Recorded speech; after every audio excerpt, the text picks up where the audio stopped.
And I'm hoping you guys are seeing my notes. If you're not, let me know now. Don't wait until like we're halfway through the lesson before you let me know that I'm not sharing my screen, because that's something that I always do.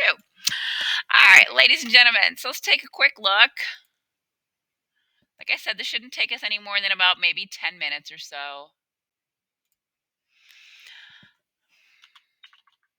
right. So, ladies and gentlemen, we're just picking up where we left off yesterday in our notes. Today, we are going to specifically be talking about transcription. Transcription is the first step of, and you should be at the bottom of the second page of your notes, and this will take you through the top of the first part, the third page of your notes. So transcription is the first step of protein synthesis. Remember, the whole reason we're even talking about all of this is because we are attempting to make proteins. Again, proteins are super duper important because they are the thing that helps to sort of manifest our traits. And that trait might be your eye color, that might be how tall you get to grow, it might be your blood type. Proteins control all of this. So the first step in making a protein is transcription. The first step in protein synthesis is transcription.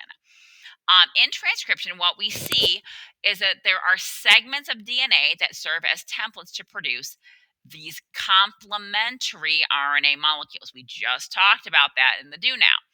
Now, why is it just a segment of the DNA? Remember, we're not replicating DNA here. We're not.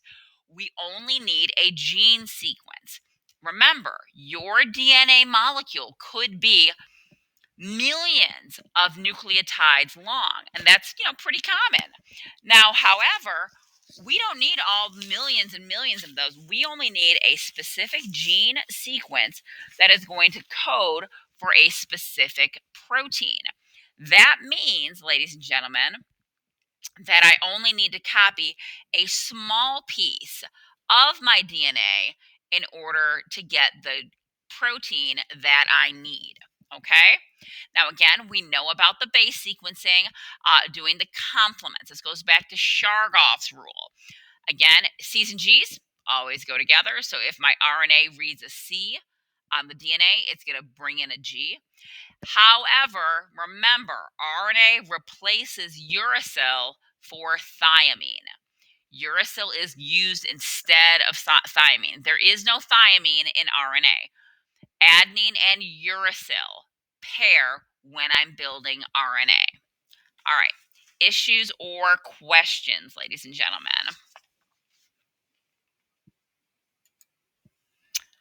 Okay, moving on.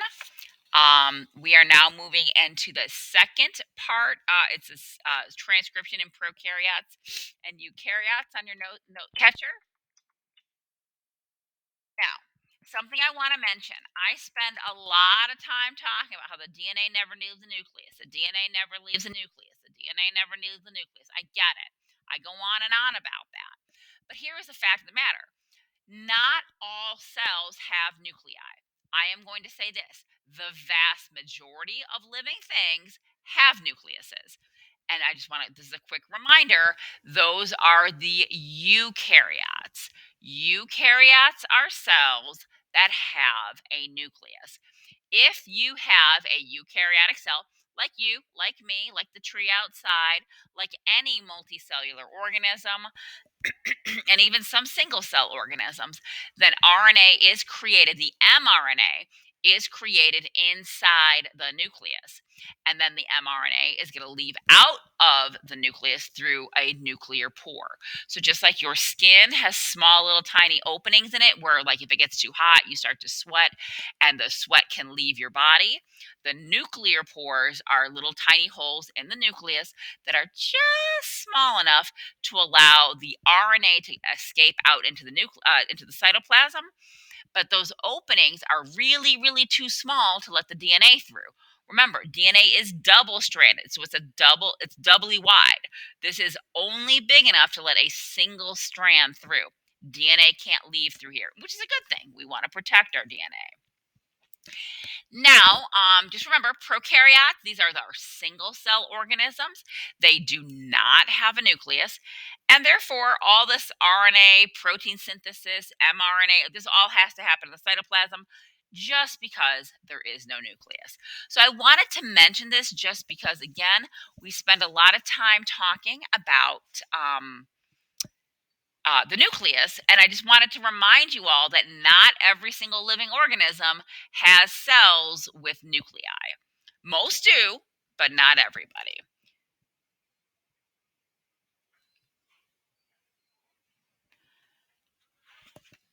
All right, let's take a minute. Let's write this down.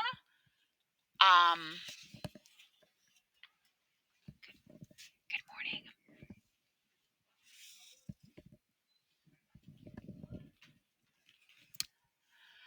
All right, so again, we are talking about transcription. Transcription is step one of the protein synthesis process. Before I can build anything, whether it's a protein, a car, a house, whatever, I need to have some instructions. Remember, for cells, all of the instructions are found in the DNA. So, if you guys remember when we talked about DNA replication, replication is when we copy the DNA. Transcription is when we create RNA to build proteins. Polymerase in DNA replication was that builder. Guess what? Polymerase is still a builder, but RNA polymerase, big surprise, builds RNA. DNA polymerase builds DNA. Kind of makes sense. All right, so how does it do this? The RNA polymerase will first bind onto the DNA. In this image, the DNA is in pink, the polymerase is in blue. What ends up happening is that this polymerase at the same time starts to unwind a small section of the DNA. Just a small section. Remember, we only need one gene sequence. We're just trying to build one protein.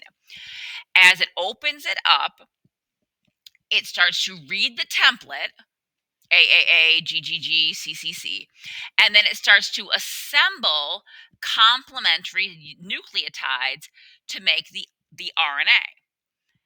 Those complementary strands become the mRNA.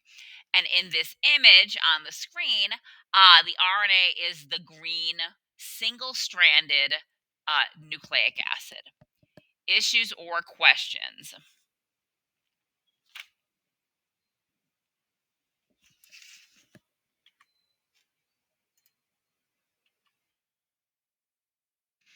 All right, so there's nothing to write on this one. I just want to point it out because I know that there's a question similar to this in the notes. Ladies and gentlemen, take a close look at this picture. Let's pretend it's not labeled, right? Because you know how I don't like labeling questions when we're on a test. If you saw this picture on a test or a quiz, how would you know? And again, you can respond verbally, you can respond in the chat. How would you know, just by looking at the picture, ignore the words, that this is transcription and not DNA replication? How do you know? Anybody?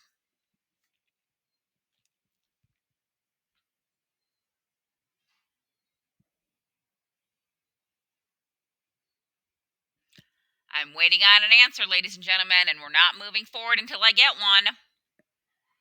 How will I know that nope, somebody tried to say something. Single strand. There's a single strand RNA. There it is. Okay, so there's it has one strand. Okay, so there it is. Now that's one way of looking at it. So follow my mouse.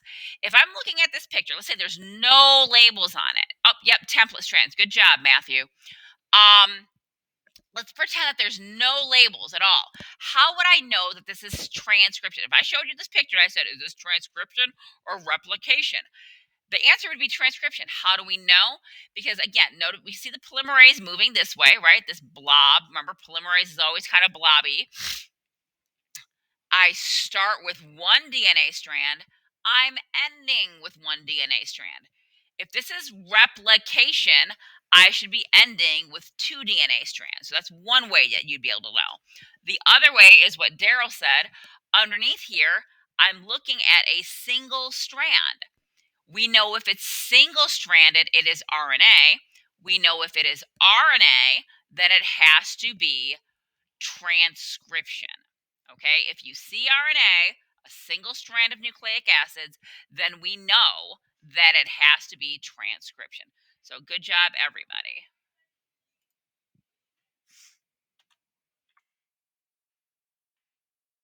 All right.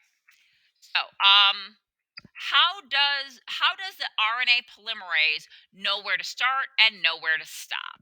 Okay, there are codes in our DNA called promoters. Promoters are just sections of DNA with very specific base sequences. And we can pretend it's AAATTT. It doesn't matter what it is. It is a very specific base sequence that's a signal. It says, hey, right here is where the RNA polymerase gets to bind on. Remember, because that first step is that the RNA polymerase has to sort of bind onto our DNA before it can get started.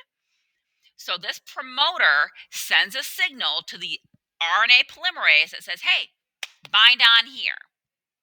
The promoters are start symbols, where to bind on, and they are stop signals when the RNA polymerase needs to pop off. Okay?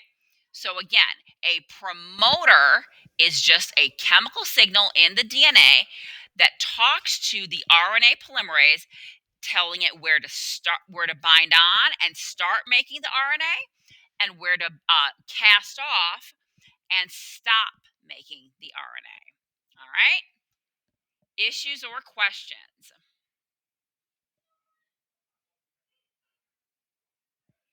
Hearing none.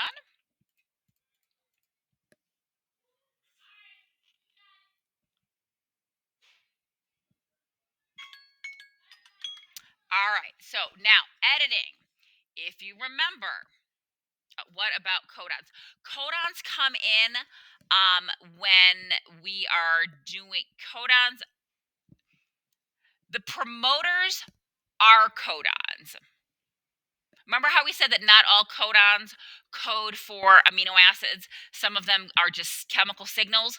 Promoters are codons that are just chemical signals. But now we have a name for it other than saying codons that don't code for an amino acid, because that's kind of saying a lot. So the promoter is a codon, but it's a start-stop codon.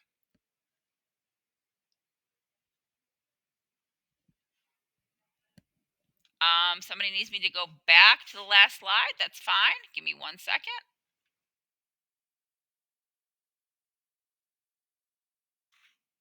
So again, guys, when I ask you if there's issues or questions, an issue that you might be having is that you're still typing.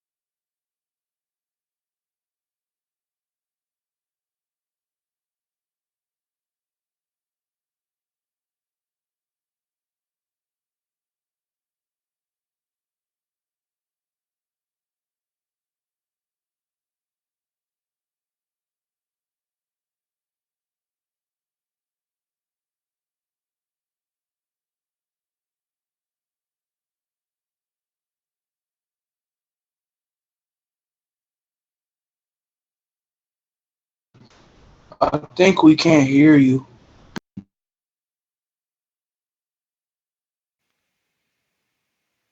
Sorry about that. Can you hear me now? Awesome. All right. Like I said, don't ever be shy about asking for more time. That is not anything you should be shy about. Are we all set here? Are we good? I had a couple people asking for more time. You can. Yep, we're good. We're good. Awesome. It looks like everybody who had asked for more time. Yes, fantastic. Okay.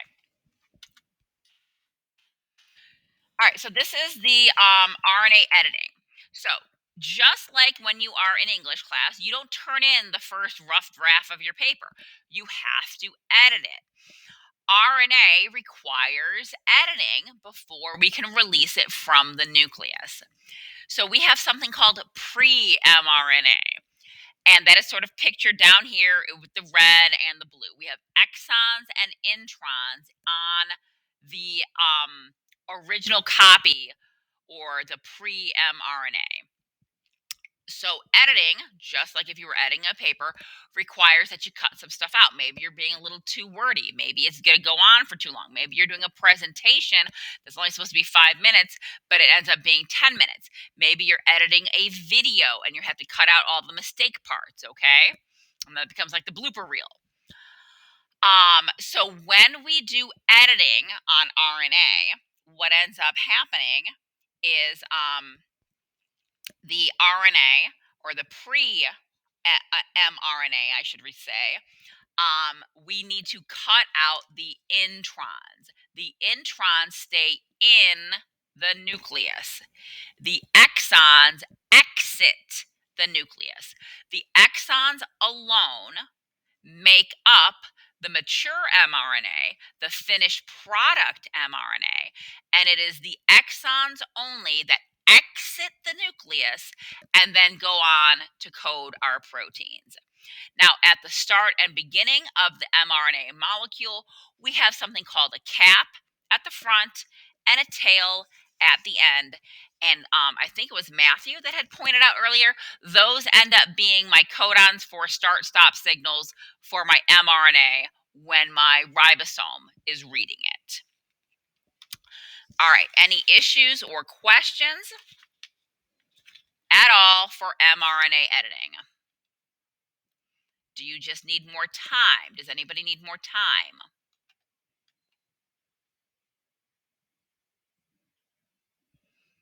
All right, I'm not hearing from anybody, so I'm going to go ahead and stop my video. We are now through the translation portion of protein synthesis, and we still need to finish these notes. I understand that, but we are going to pause and we are going to work on some of this knowledge that we worked on today. I'm going to go ahead and hit stop on my video.